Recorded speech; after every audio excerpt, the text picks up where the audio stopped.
오늘 다니엘서 1장 3절 4절을 쭉 읽어보면 다니엘을 한마디로 말하면 모든 면에 뛰어난 꿈이 있고 미래가 있는 소년이었다라고 표현해도 지나치지 않을 겁니다. 그 모든 면에 탁월한 다니엘이 이스라엘 백성들에게도 어떤 희망을 주어질 인물이 될 것이고 자기 가문과 자기 자신도 아마 푸른 꿈을 꾸고 있었던 시기였을 겁니다. 그런데 안타깝게도 어느 날 그가 꾸고 있는 그 꿈을 한 번도 실천해 보기 전에 그의 인생 전부가 망가지는 비극의 현장을 성경은 소개하고 있습니다. 오늘 함께 읽었던 다니엘서 1장 1절 2절은 그렇게 기록합니다. 유다 왕 여호야김이 다스린 지 3년 되던 해 바벨론 왕 느부갓네살이 예루살렘에 이르러 성을 에워쌌더니 주께서 유다 왕 여호야김과 하나님의 전 그릇 얼마를 그의 손에 넘기심에 그가 그것을 가지고 신할 땅 자기 신들의 신전에 가져다가 그 신들의 보물 창고에 두었다라는 이 역사적인 기록은 하나님이 다윗을 통해 솔로몬을 통해 얼마나 영광과 은혜를 부어준 하나님의 백성이요 하나님의 나라인데, 안타깝게도 이스라엘 백성들은 하나님께 은혜를 받으면 받을수록 감사를 잃어버리고 바알에게 또한 우상들에게, 그래서 어느 날 하나님을 떠난 그들을 하나님은 선지자를 통해 또 부르고 또 불러도 그들은 여호와께로 돌아오지 않았어요. 그래서 하나님은 북왕국 이스라엘을 아수르에 의해 멸망을 당하고 북왕국 이스라엘이 완전히 패망을 당한 후에 수없는 하나님의 종들은 울며 불며 그 백성들을 하나님께로 돌아오기를 애곡했지만 안타깝게도 한번 떠나버린 그들의 발걸음이 여호와의 전으로 돌아올 수가 없었어요. 오늘 본문에 보니까 주께서 유다 왕 여호야김과 하나님의 전 그릇 그 성전에 예배했던 모든 도구들을 그 악한 바벨론 왕 느부갓네살 손에 넘겼다는 것은 하나님이 사랑하기에 책망하고 하나님이 사랑하기에 징계하고 하나님이 사랑하기에 심판할 수밖에 없었던 안타까운 역사의 현장을 그대로 보여주고 있습니다. 사랑하는 성도 여러분, 당시 이스라엘은 강력한 군대를 앞중 세운 바벨론 침략 앞에 손 하나 써보지 못하고 BC 605년 1차 공격을 받았을 때는 견뎠어요. 2차 공격을 받아도 견뎠어요. 근데 느부갓네살 왕의 군대가 3차 공격을 했을 때 BC 586년 난공불락에 여호와의 거하는 거룩한 예루살렘이 돌 하나 위에 돌 하나가 남지 않으리라는 예언같이 성전은 다 불타고 성벽은 다 무너지고 성문도 다 불타고 모든 이스라엘 백성들, 지식인들, 리더십을 가진 자들은 다 포로로 잡혀서 바벨론 그 머나먼 땅으로 끌려갔습니다. 저는 이 구약 성경의 역사가 이스라엘의 역사지만 조국 대한민국의 근대사를 살펴보면 우리는 직접 경험하지 못했을지라도 한일 합병 이후에 여러분 나라를 잃었습니다. 내 땅이지만 내 마음대로 내가 거두었지만 내가 먹을 수가 없었어요. 그 36년의 세월을 지냈던 우리의 할아버지, 우리 아버지의 시대들을 우리는 잊어서는 안 된다는 사실을 기억하시기를 주의 이름으로 간절히 축원합니다. 여러분, 나라를 잃어버리면 아무리 꿈을 꿔도 아무리 내가 재주가 있어도 아무리 내가 능력이 있어도 아무것도 할 수 없었던 시대들을 우리의 선조들은 경험한 경험을 역사를 통해 우리에게 말해주고 있었어요. 또한 더더구나 오늘 본문에 남왕국 유다의 멸망은 하나님의 심판이었다고 성경은 그대로 기록하고 있어요. 하나님은 지켜주시는 하나님, 하나는 살려주시는 하나님, 때로는 하나님은 보호하시는 하나님, 하나님은 도우시는 하나님. 할렐루야. 그러나 성경 곳곳에 하나님은 채찍질하시는 하나님, 하나님은 심판하시는 하나님, 하나님은 때로는 재앙 가운데 내려놓고 회개하기를 기다리시는 하나님을 우리는 바라볼 수 있어야 돼요. 우리 개인도 마찬가지예요. 가정도 마찬가지예요. 특별히 저는 조국 대한민국의 그리스도인들은 나라와 민족에 대한 새로운 국가관을 가져야 될 때 우리가 신앙생활을 하고 있다는 사실을 기억하시기를 주의 이름으로 간절히 축원합니다. 나라 잃고 포로로 잡혀간 다니엘과 그의 친구들, 오늘 본문의 주인공들이에요. 그들은 꿈이 있었으나 꿈을 펼칠 수가 없었어요. 그들은 미래가 있었으나 그 젊음이 아무런 의미가 없었어요. 그 머나먼 길 포로로 갔습니다. 왕이 주는 걸 먹고 왕이 시키는 것만 해야 돼요. 한 번 눈에 나면 그들의 목은 그들의 목이 아니었습니다. 그럼에도 불구하고 본문의 주인공 다니엘은 그 엄청난 역경 가운데 더욱 빛난 믿음의 주인공으로 성경에 드러내고 있는 이 모습은 우리를 향한 거룩한 도전이 저는 이 말씀 속에 있다고 저는 확신합니다. 아무리 어려워도, 아무리 힘들어도, 아무리 아파도, 아무리 가난해도, 아무리 약해도 그것이 내 운명을 가름하고 내 인생을 가름하지 않는다는 사실을 믿는 믿음이 있다면 그 모든 것을 더욱더 영화롭게 하는 하나님의 영광을 도전하는 믿음이 있기를 주의 이름으로 간절히 축원합니다. 성경의 위대한 믿음의 사람들은 극한 고통, 극한 환난, 극한 어려움 속에서도 오직 믿음으로, 즉 하나님만 붙들고 의지함으로 그 승리의 자리가 고난의 크기보다 그 역경의 고통보다 훨씬 더 영광스러웠던 것을 성경은 계속 우리에게 기록하고 보여주는 이유는 네가 울고만 있는 게 네 눈물만 아니고, 네가 가슴 아파하는 게 너만 아파하는 게 아니고, 네가 외로워하는 게 너만 외로워하는 게 아니라 그 고난과 고통을 십자가 가운데 주와 함께하면 이미 우리가 괴로움 당할 것 주님이 지셨고 그 고난 속에도 주님의 영광을 덧입혀 주시는 이 놀라운 비밀을 경험해 가서 십자가가 자랑이 되고 십자가가 영광임을 고백할 수 있는 산 믿음을 도전하기를 주의 이름으로 간절히 축원합니다. 오늘 본문 3절은 그렇게 말합니다. 왕이 환관장 아스푸나스에게 말하여 이스라엘 자손 중에서 왕족과 귀족 및 사람 흠 없이 없고 용모가 아름답고 모든 지혜를 통찰하며 지식에 통달하며 학문에 익숙하여 왕궁에 설만한 소년을 데려오게 하였고 그들에게 갈대아 사람의 학문과 언어를 가르치게 하라고 명령했습니다. 아마 아스푸나스가 그 바벨론 먼 길에서 팔레스타인 땅까지 쫓아가지 않았나 싶습니다. 그리고 거기 있는 지도자들에게 이 느부갓네살 왕의 엄중한 명령을 선포하고 온 유다 땅에 쓸만한 사람, 꿈이 있는 사람, 희망이 있는 사람, 미래가 있는 사람, 그들을 뽑아삼아 인터뷰를 했을 것 같아요. 근데 이 환관장 눈에 딱 잡힌 자가 누구냐? 바로 다니엘이었다는 사실을 성경은 우리에게 소개하고 있어요. 하나님의 마음에 합한 자, 그 믿음이 하나님을 기쁘시게 한 다니엘, 그는 어디에 내어놓아도 사람들에게도 관심의 대상이고 사람들에게도 인정의 대상이고 사람들에게도 존경의 대상이 되는 하나님의 신비로운 믿음의 비밀을 한번 기억하시기를 주의 이름으로 간절히 축원합니다. 다니엘과 그 친구들, 아마 이스라엘에 그냥 있었어도 그들은 미래가 보장되었을 거고 주변의 많은 사람에게 칭송받았을 겁니다. 그러나 그의 꿈도 펼쳐보지 못할 위기였으나 그들은 포기하지 않았습니다. 좌절하지 않았습니다. 절망하지 않았습니다. 왜냐하면 아직도 하나님이 살아계심을 그들은 믿었습니다. 믿음의 사람은 현실을 바라보고 절망하거나 자포자기하는 게 아니라 어려우면 어려울수록, 힘들면 힘들수록 더 하나님 앞에 성부수를 거는 자가 믿음의 사람입니다. 이 설교를 듣는 여러분의 삶 가운데 견딜 수 없는 고통이 있습니까? 그래서 복음 생각 가운데 왜 나만 이런 고난 당하느냐고 낙심하거나 실망하지 말래요.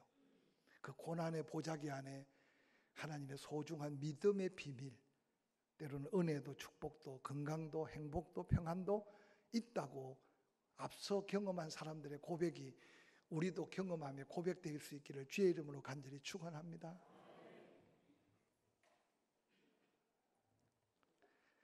하나님께 인정받은 사람, 사람에게도 인정을 받아가며 하나님의 그 뜻을 이루어가는데, 여러분 이삭이 아무것도 없을 때는 그랄 왕 아비멜렉이 친구도 되어주고 이웃도 되어줬어요. 하나님의 축복을 받고 나니 어느 날 얼마나 아비멜렉이 이삭을 멸시하고 천대하며 쫓아내는지, 그런데 어느 날 복에 복을 받은 이삭을 찾아와 브엘세바에서 아비멜렉이 고백하는 게 뭡니까? 너는 하나님께 복을 받은 자다. 요셉 그는 여호와 함께함으로 형통한 자였어요. 야곱 그는 비록 20여 년 종살이 했지만 세상 사람들이 다 봐도 하나님이 복을 주신 사람이에요. 언제 우리가 세상에 빛이 되며 언제 우리가 당당하게 가슴을 펴며 내 안에 계신 예수 그리스도를 자랑할 수 있겠어요? 하나님이 나를 존귀하게 여겨줄 때 어느 날 가족에게도 인정받고 세상에 믿지 않는 사람에게도 인정받아갈 때 우리의 입의 말이 복음의 능력이 되고 우리의 삶의 행위가 선한 빛이 되어 그들에게 복음의 빛을 비출 수 있음을 믿으시기를 주의 이름으로 간절히 축원합니다.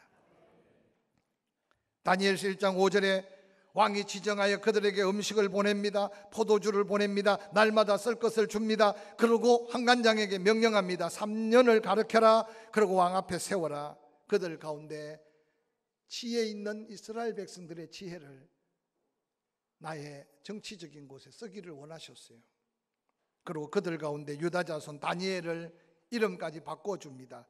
다니엘을 벨드사살, 하나냐를 사드락, 미사엘을 메삭, 아사랴를 아벤느고. 저는 이 말씀을 읽다가 문득 여러분, 나라를 빼앗긴다는 게 땅만 빼앗기는 게 아니에요. 정신을 잃게 하고 이름을 빼앗기고 글을 빼앗기고 문화를 빼앗기고. 여러분, 일본이 그냥 잠깐 힘으로 지배하고는 동남아 아니면 중국 땅 만주를 생각해서 우리를 길로 사용한 게 아니었어요. 섬나라, 외로운 섬나라, 언제 깔아앉을지 모르는 일본 친구들이 조선 땅을 밟아보니 너무 좋거든요. 그러니까 아예 차지하려고. 그래서 이름을 잃어버렸던 우리의 흔적들을 한번 상상해 보세요. 글을 쓰지 못했어요. 저는 이 말씀을 묵상하다가 아니 지금 우리의 다음 세대들이 이 나라 이 민족이 그런 시절이 다시 올 것을 생각할까요? 지금 이미요 마음 중심을 잃어버리고 생각을 잃어버리고 꿈을 잃어버리고 미래를 잃어버렸다면 일본 압제 가운데 글을 잃고 이름 정도 잃어버린 것보다 더 심각한 위기가 지금 우리가 당하는 위기일 수 있음을 기억하고 조금 더 우리는 영적 전쟁 앞에 깨어서 기도해야 됨을 기억하시기를 주의 이름으로 간절히 축원합니다. 바벨론의 느부갓네살 왕은 이 꿈 많은 소년 다니엘 그의 친구들 그의 인생을 빼앗았어요. 그의 미래를 빼앗았어요. 그의 전부를 빼앗았어요. 그런데 다니엘 보십시오. 다니엘은 그런 형편 사정 환경을 보지 않고 마음을 정합니다. 왕의 음식과 그가 마시는 포도주로 자기를 더럽히지 아니하리라 하고 자기를 더럽히지 않도록 환관장에게 구하고 있습니다. 쉬운 일이 아니에요. 다니엘이 지금 왕이 주는 고기, 왕이 주는 진미, 왕이 보내준 포도주로 몸을 더럽히지 않는다는 것은 당시에 바벨론의 왕의 진미는 단순한 음식 이상의 의미가 있었어요. 그들이 섬기는 신전에 특별히 먹을 육류들을 제물로 드렸다가 그 신전에 드려진 육류를 먹는 것은 신의 은총을 입는 것으로 생각해서 당시에 대부분 육류들은 전부 다 신전에 제물로 드려진 것들이 바로 상에 올랐다는 사실이에요. 다니엘이 그걸 알았던 거예요. 주는 대로 먹고 시킨 대로 살면 되지 뭘 그렇게. 여러분 근데 다니엘은 알았어요. 왜 그렇게 하나님의 은혜로 세워졌던 예루살렘 조국 이스라엘이 그렇게 멸망을 당하게 되었는지 다니엘은 알았어요. 그 조상들이 우상을 섬기다가 하나님의 심판 때문에 그 나라가 망했다는 것을 다니엘은 알았어요. 그래서 우상을 섬겨도 죽고 안 섬겨도 죽는다면 우상을 안 섬기고 죽겠다는 순교적 각오가 다니엘의 믿음이라는 사실을 기억하시기를 주의 이름으로 간절히 축원합니다. 할렐루야. 이제 우리가 믿음을 지킬 때요 이러한 결단으로 지켜야 될 때 우리가 살고 있음을 기억하시기 바랍니다.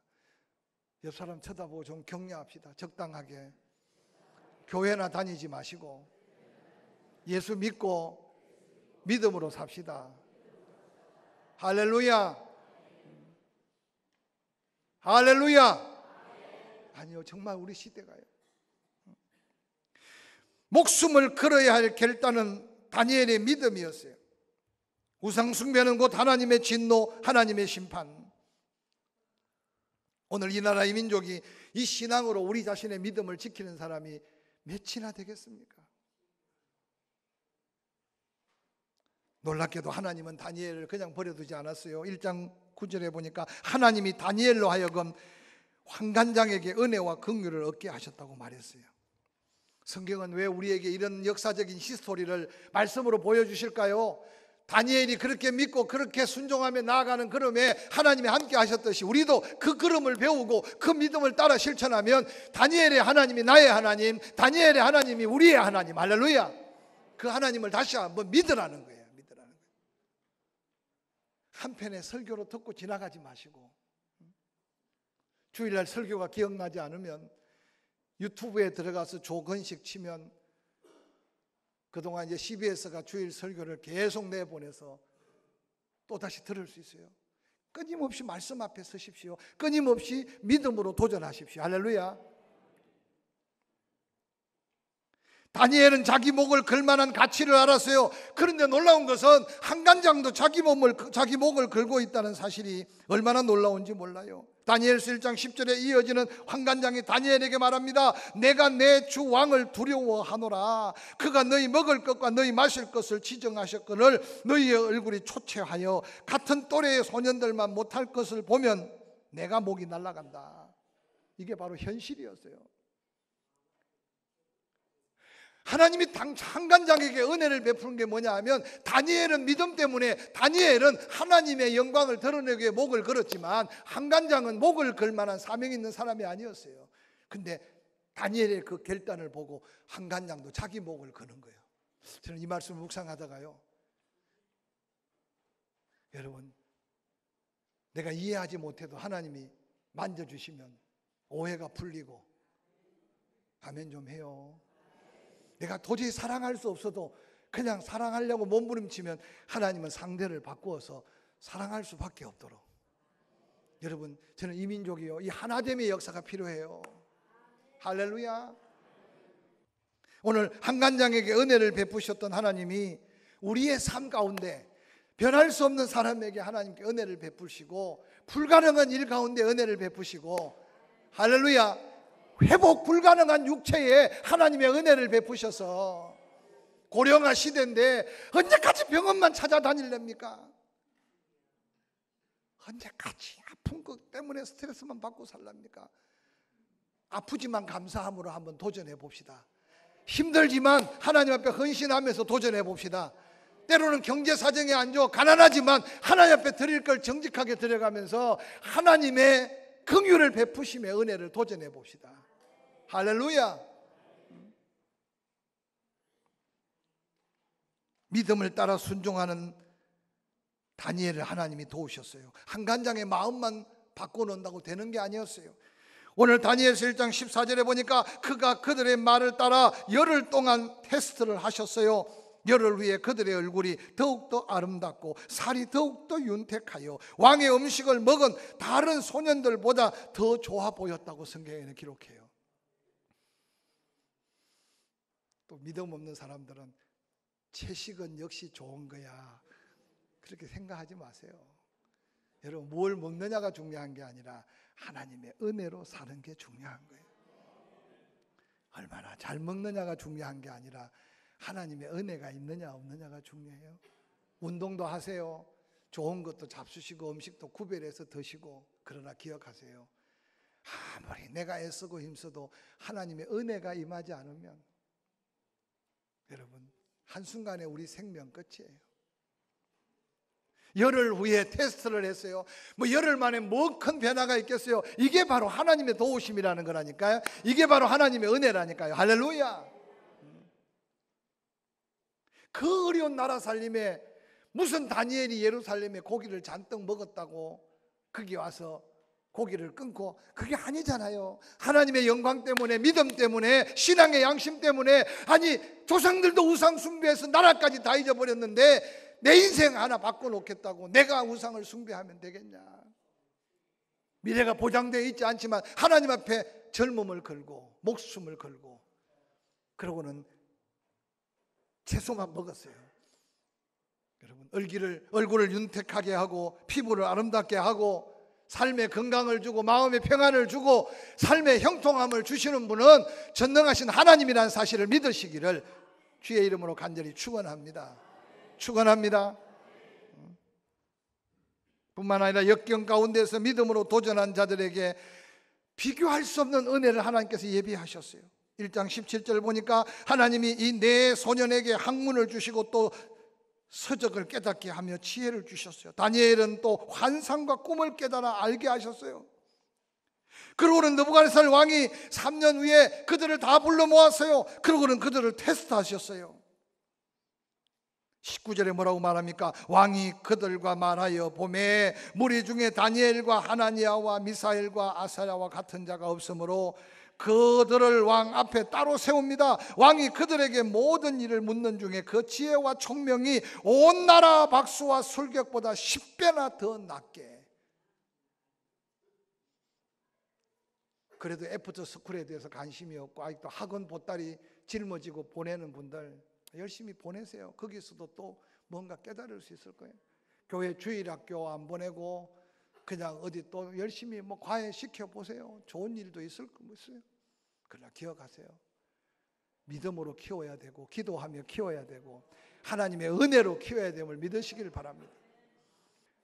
바벨론에 함께 영재 교육을 받았던 아이들 뿐만 아니라 바벨론의 모든 술객들, 박사들 그들과도 비교해도 10배나 더 나은 하나님의 지혜를 다니엘과 그의 친구들에게 허락하셨어요. 이게 바로 하나님의 더한 은혜임을 기억하시기를 주의 이름으로 간절히 축원합니다. 뿐만 아니라 이들을 통해 하나님은 영광을 받으셨고 다니엘은 모든 도를 다스리는 총리로 입각되고 또한 다니엘이 요구합니다. 나 혼자만 출세하면 안 됩니다. 내 친구 사드락 메삭 아벳느고 그들도 좀 살펴주십시오. 그래서 오늘 느부갓네살 왕이 2장 49절에 보니까 다니엘의 요구대로 사드락 메삭 아벳느고를 세워 바벨론 지방의 일을 다스리게 하였는데 다니엘은 왕궁에 있었대요. 왕궁에.